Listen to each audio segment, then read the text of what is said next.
breaking news from KXAN Austin News. At breaking news in the Texas Senate right now, senators have just given final approval to the upcoming state budget. Now the Senate must work out differences with the House before it hits the governor's desk. The Senate budget plan slashes $11 billion in state funding, big cuts for education and Medicaid, but still better than the original version in the House. And it will also not use $3 billion from that rainy day fund. Some senators thought they'd be able to pump that money back into the struggling budget.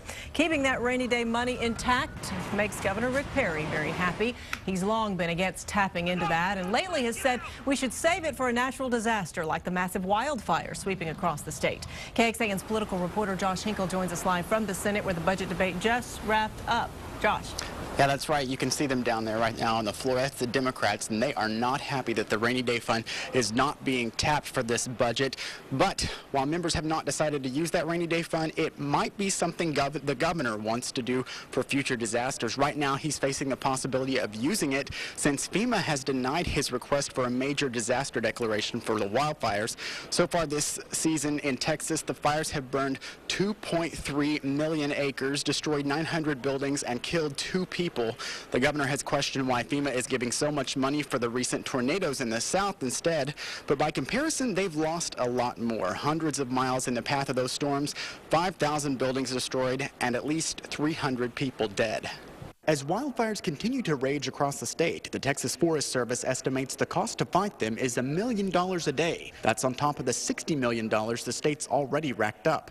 The federal government needs to respond and respond quickly. Governor Perry's request for a major disaster declaration would have brought more money and manpower, but FEMA turned him down. That's inappropriate.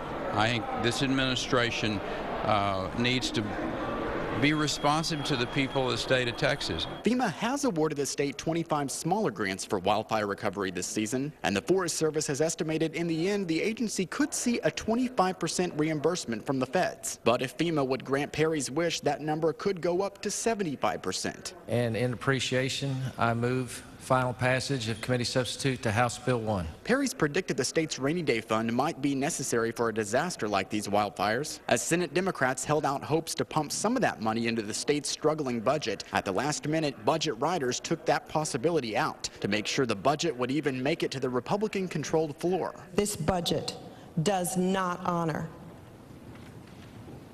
Texas promises. While Perry is sure to applaud keeping a state's savings account intact, he's not giving up just yet on FEMA. Now, the governor has said he's considering appealing FEMA's decision, and the state's congressional delegation is also working on getting that decision reversed as well. On my political blog, I've listed every wildfire where FEMA has given Texas money since late 2005. Only once has it been that major disaster declaration the governor wants now. That was in 2006, the biggest round of fires the state had ever seen until now. Check out that blog at KXAN.com. That's where you can also find our latest coverage of what's happening with the budget now that it is all wrapped up, headed to the House for a conference committee, and eventually to the governor's desk. For now, we're live at the state capitol. Josh Hinkle, KXAN Austin News.